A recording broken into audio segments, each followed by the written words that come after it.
Well, welcome to the Business Spotlight Top Floor Series. My name is Tanner O'Brien. I'm a senior partner here at Action Coach in Central Texas. Today, I'm sitting down with Randy Lorensen, who is the owner and the CEO of Premium Cabinets.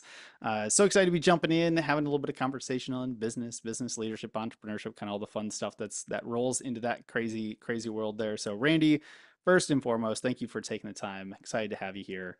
Why don't we just start with a little bit of background for the audience? Kind of tell us a little bit about what is Premium Cabinets, and then I don't know, maybe give us a 2 minute version of kind of your background, and we'll dive in from there.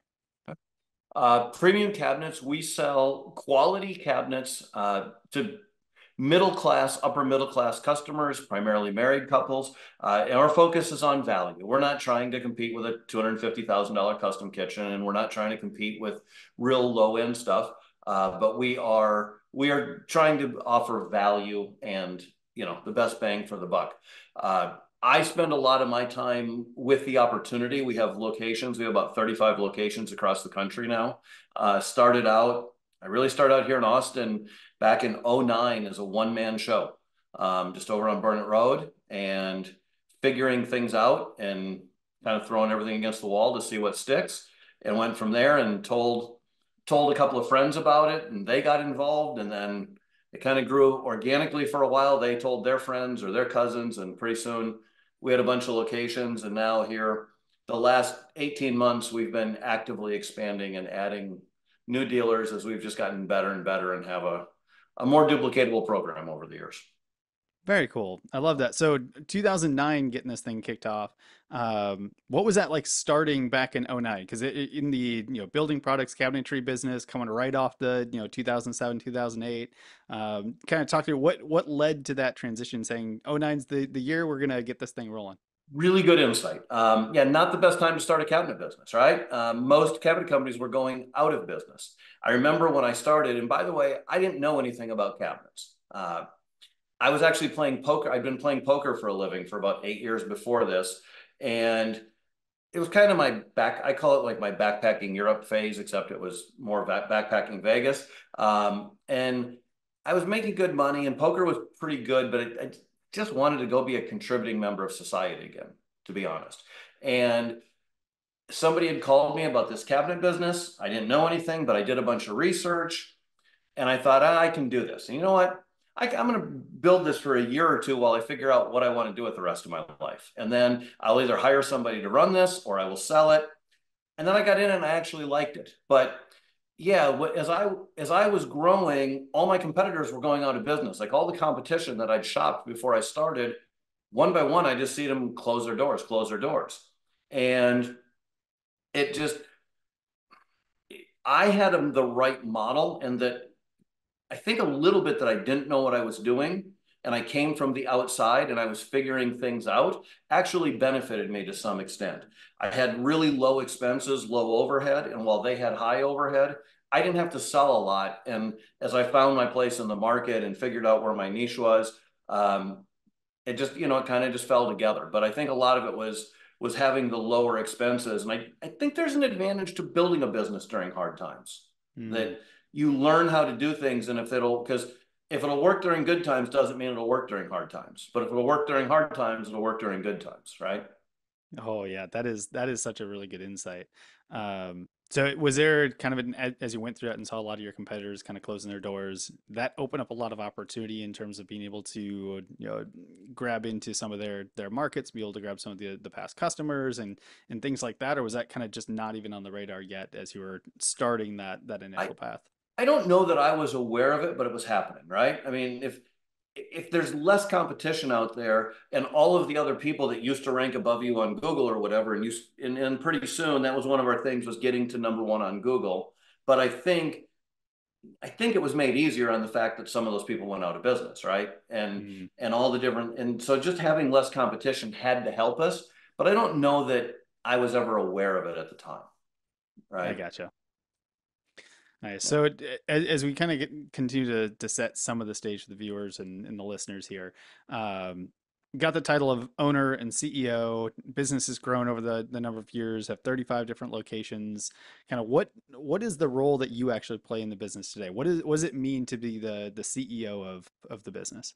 So I really run the national business. I have a partner that works with me.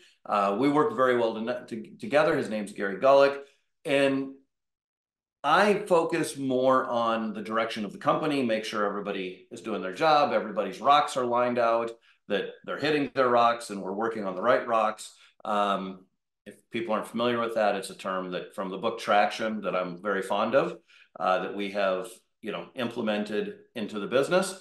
And I spend a lot of my time right now focusing on recruiting and bringing the right new dealers on board. And it's Mm. really, I get excited about that opportunity. I've also spent a lot of my time in the past, I spent a lot of my time creating the programs, the systems, the processes for everything in the business. And now I spend time updating them. I have to be really careful because I like to change things. I'm constantly like I get bored pretty fast, so I want to change things, and I've had to learn over the years that things that are working really well, just leave them alone. But I have figured out adding technology. Like I've spent a lot of time over the last year and a half focusing on AI and Mm. really figuring out how to implement AI into the business and using some things that uh, you know just make those processes that are already in place easier and or more effective. Very nice. How, what are some of the kind of the top tools or top ways that you found AI is a good integration kind of within the business today? And I don't know, what are you most excited about as you kind of look forward to where that could go in the next couple of years? So I think there's so much value in just using it to really clearly identify who your customer is, right? Who is that avatar and what's the goal, and really digging into that and then asking it even marketing questions around that. The projects I've been working on more recently are using AI to get reviews. Like getting reviews is really simple and really easy. And I find most of our dealers don't do it because they just get busy with the next customer coming through the door, or they delivered a kitchen and a door scratched and they are busy trying to get the warranty and get the customer a 5-star experience, that they just never get around to asking for the 5-star review, right? And so automating that through AI and just drip marketing and follow up and some of those types of things, I think that it can do a fantastic job of. Hmm. I like that. I like that a lot. And as someone who is very fond of the marketing side of the business personally, absolutely love kind of the integration and how to leverage that tool a bit. So looking backward, back a little bit, being in business for what almost 15 years now, I'm sure there probably have been some lessons learned along the way, kind of some roadblocks or just memorable moments that you've kind of had to overcome along the journey. Are there any that kind of stand out to you that really have allowed you to become the business owner, the business leader that you are today? Boy, yeah, I mean, there've been a lot of lessons learned, right? Like we've not done everything right. And it was, in some of COVID, we really took a pounding in COVID. It's kind of a miracle we survived. I mean, that one was mostly out of our control, but there was a point where, so we really are offering more of a services business to our dealers that we work with across the country. Mm. And think of us like a franchise, except we're not a franchise. There's no franchise fees or anything like that. It's more of a licensing agreement, but we've got all the systems and processes in place. And there's small margins there. And we thought, well, in the retail spot, and I ran a retail location back then in Austin. My partner Gary ran one in Tulsa. We're like, all the money's in the retail. Like that's where the big markups are. So we decided we were going to open these corporate stores and manage them remotely. And we got them profitable, but it really wasn't what we were good at. We were really good. We had really good systems and processes. We were really good at actually teaching people the business. My partner Gary does a great job coaching them, but the day-to-day managing employees was very different than managing entrepreneurs, and especially doing it remotely. And neither one of us were really hands-on enough, and neither one of us liked to micromanage. So it wasn't, we just didn't get the right people. And that, like I said, we got them profitable, but we underestimated the day-to-day coaching and what that was going to take. And it really was a time, energy, focus suck that just yeah, much bigger hurdle than we thought it was going to be. So it was a great lesson and just identify what you're really good at and double down on that and focus on it. Hmm. I really like that. So when you look back at that, how would you say that, or did it, impact kind of your growth as a business leader then? Within the organization, continue to grow and kind of lead the team. Did that have an impact on kind of how you came out on the other side of that? Yeah, this is the thing. Again, I said earlier, I like to change things. I like to try new stuff. And it was just another lesson that I have to, it's kind of a demon that I have to fight sometimes, right? Like sometimes we're in a meeting and I have an idea and I think it's a really good idea. And I just bite my tongue because it's not what the business needs. Like we're really in an execution phase right now. We've got things that really work, they work well, and we just need to focus on things that that apply to execution and executing. And if I have something and it's something like I can do, like I can implement AI into a process that nobody else has to get distracted with, great. But we don't need to just chase a bunch of rabbits. So it just that's something I always have. It's always there, right? I like to change and you know and figure new things out, but that's not always what the business needs. In fact, usually it's not what the business needs. So let's move a little bit into kind of what makes the business so special. I always like to ask, a few questions on who primarily does the business serve, and you've kind of touched on it a little bit so far, but let's kind of click into that a little bit here. Because you mentioned being having dealers and things like that, a little bit different model than just the straight retail. So I think the best way to just kind of tackle this is if I was in the audience, I'm listening or watching this, later on, how would I know that I'd be a really good fit, or I might know somebody in my network that'd be a really good fit to chat with y'all and talk about the services that you all provide?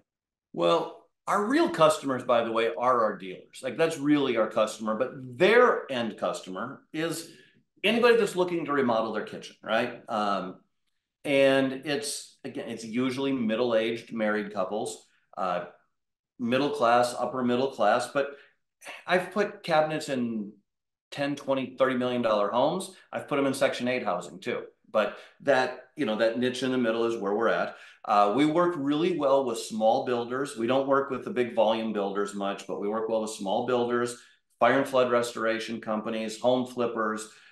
People like that tend to be really well. But our real customer is the dealership network that we have across the country. So ultimately what we're looking for, I mean, we're looking to add about 2 dealers a month right now.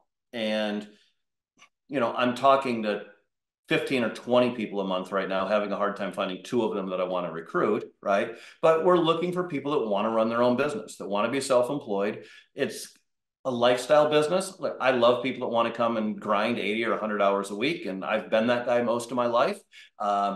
And so I'm okay with that on one hand, but I want people that a lot of our traditional dealers, and we haven't talked about this, but where I started, I was a one-man show, and then I grew and I grew, and I had salespeople, and then I just kept adding and adding and adding, and pretty soon I had 25 employees, and I realized I wasn't really making any more money than I was when I just had a couple of employees, and Mm. the business had grown. My space was much bigger. I had all these extra employees. I had all the extra payroll. My marketing budget had gone up 5x or 10x. Everything, I had more responsibility, more people to manage, and I really wasn't making any more money. And I had this thing in the back of my mind about getting back to the simplicity, right?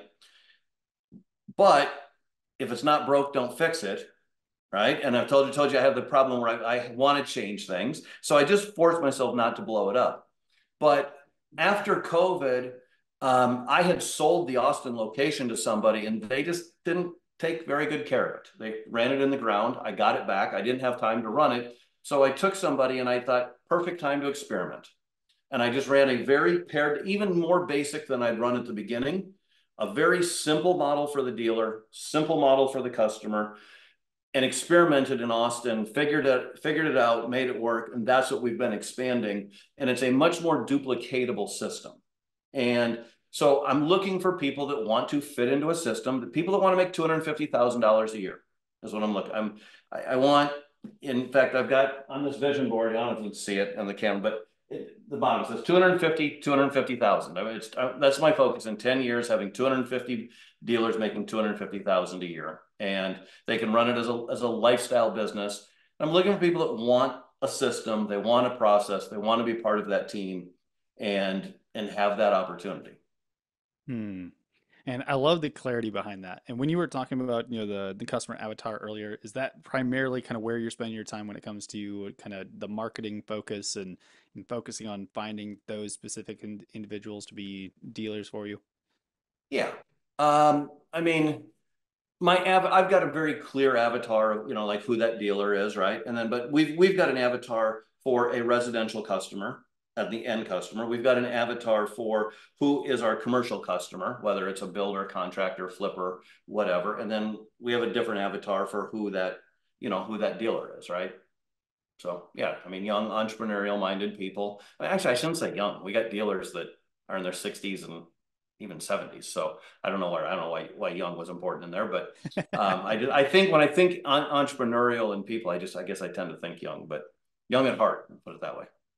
I love it. So when you Yes. look at kind of the different avatars that you have, do you find it tends to take different types of marketing techniques or strategies to reach kind of the end user that's going to be buying the cabinetry versus kind of the dealers that you'd be looking to recruit? Sure. I mean, you know, a great example of that would be even back before I'd sold the Austin location. Back in the day, I was doing radio advertising and I ran two ads. I ran one on a sports talk station that focused, it was for contractors. I ran a completely different one on a country station that focused on homeowners and people, right? And the dealers are the same thing. Like where I'm looking for potential dealers is a completely different source that we're not advertising to regular customers, right? Our regular customers are more the traditional, Google, Facebook, Yelp, and all the various online sources is our bread and butter. And I'm using online for the other stuff, but it's more like buybiz.sell or whatever, bizbuy.sell, Mm, whatever that I forget what it is. yep. Yeah. Very nice. Yeah. So I want to, ask just a couple questions, especially having been in business as long as you have. Time management is always one of those things that can either be a phenomenal thing for some and a complete challenge for others. So, kind of in your business leadership, has time management ever been a challenge for you? And if so, kind of what did you do to improve or grow in the ability to kind of manage your time or the choices around time? Boy, I think that's a never ending one for all of us, right? I mean, there's very few people I know that time management isn't a big thing. And for me, I think block scheduling has really helped. I think the Mm, thing that's helped more, though, has been really clear on what my rocks are. What are my big tasks and what should I be focusing on? And making sure that I block schedule that stuff. And I haven't journaled in about a month, but sometimes I'm really good about journaling every day for 3, 6 months at a time, and then again, I haven't journaled in a month and a half now. I need to get back to it, but one of the things I do in the journal at the bottom is it's what are the three things that I need to get accomplished today, and making sure that I set time for those. Um, Probably my biggest challenge, I think, with a lot of people is I want to work on the things that are more fun to me or more interesting. Like I would rather work on the AI project than tweaking a system or updating a website, just things, returning emails. I don't want to do that stuff. I do it because I have to, but I would really rather be over here playing on stuff. And a couple quarters ago, when we were reviewing the quarter, I had 3 rocks on my plate, and I realized I got the second and the third one done, but I didn't get the top one done, and that was the most important one, right? And that was a failure on my part. It would have been better if I got the number one done and not 2 and 3, but 2 and 3 were more fun, and so I got those done and did not get number one done. I'm sure that will resonate with a number of folks out there, myself included. plenty of times when that type of thing comes up. So before we kind of shift into a few rapid fire questions, I always like to just at least do kind of one more kind of future forecasting as you kind of look out into the next couple of years. Obviously, you got a couple things on the dream board back there, but when you kind of cast the vision for the next 3 to 5 years in the business, what are you excited about? Where's the business going in the next couple of years? How do you see your role shifting and changing as the business continues to expand and grow? It's I get excited about bringing on new people and presenting the opportunity to them, right? Having good people, and I love just talking to them and finding out what their goals, what their dreams are, and then getting a plan to help them hit that. And whether it's retirement or paying for their kids' school or buying a lake house or doesn't matter what it is, right? It's just how do we help them get to where they're going? And so that's where this 250 people making 250,000, it's, we've got that all laid out, the 1 year goal, the 3 year goal, the 10 year goals on how many are going to get there. And it's just, it's offering that opportunity to help people get what they want. Uh, at some point, I am probably going to be spending less time on the business. 5 years, I mentioned to you before, I've started a company with a couple of friends of mine that is going to, we're be doing our own podcast called Tales of Abundance. That is not that dissimilar from what you're doing, doing a real deep dive onto how did people find abundance in their life, not just business, but it could be family, friends, just being healthy, whatever, and really doing like going 8 to 12 hours with a guest and deep diving into their life and really uncovering what are they excellent at. So we've got our first couple recorded. We're going to be launching, but we need to get a couple more in the can, and it'll be talesofabundance.com. You'll be able to find it.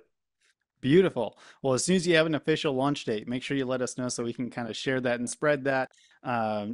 Tag me, tag, all that kind of stuff so we can share it and make sure that everyone gets a chance to go check that out. So that, those that are watching, listening, this is my like big plug. Make sure you go check all that out here as they launch. Randy, as we begin to kind of wrap up, I've got a few kind of rapid fire questions I'd love to ask. Just pull out some wisdom nuggets for the audience. But the first one is you look at kind of your I will say journey through business, through leadership, through all that kind of stuff, not just in this business, but even going back prior. What would you say for you has been kind of your key to success? Finding a model and following it. And I would also say that's sometimes been a challenge for me because sometimes when the model wasn't obvious, instead of spending 30 minutes or an hour finding a model, I figured it out myself and wasted a lot of time. Where, and my partner on the podcast, John Oberg, is excellent at this. That he's like, okay, this is what we need to do. Who is the best in the world at this? And how do they do it? And can we duplicate that?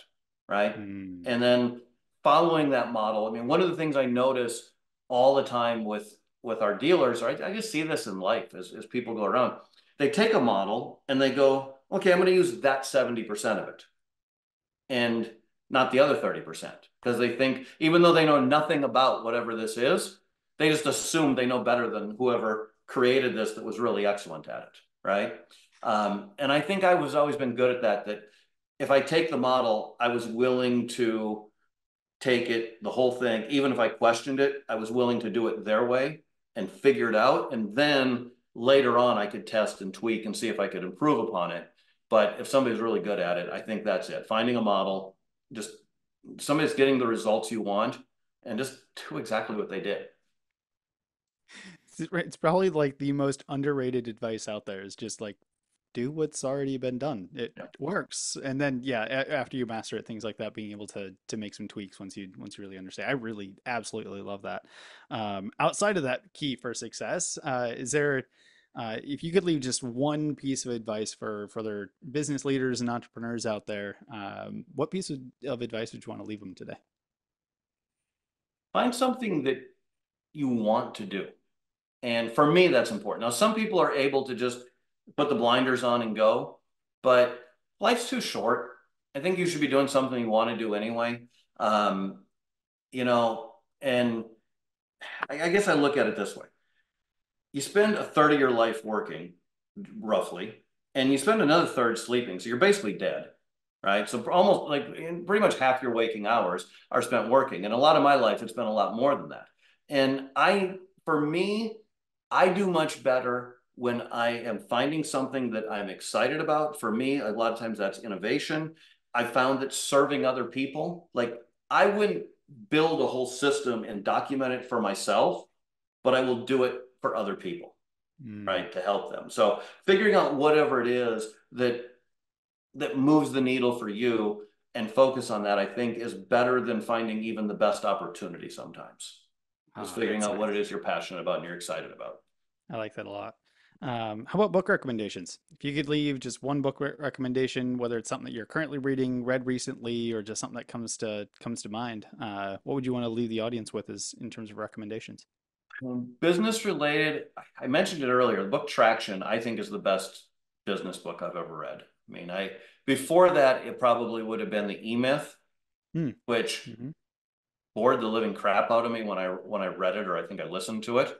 But I mean, it took me 6 months to get through that thing listening to it, but because I was just bored. But I think it's really good, really important to have the systems and the processes. But Traction, to me, I think every business owner is that's a book that they should listen to, and you can build an entire almost any business around.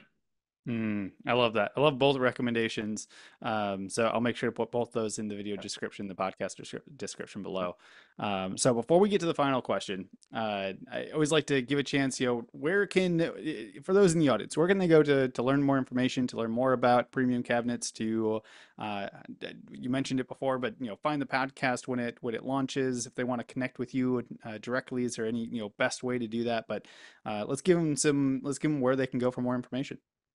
The cabinet company, premiumcabinets.com. We have, no matter where they're located, we've got dealerships across the country.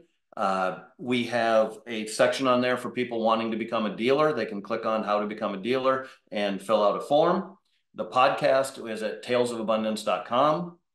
And I can be found, I'm not real active on social media, but my name, Randy Lorensen, on LinkedIn, Twitter, are probably the two that I'm most active on.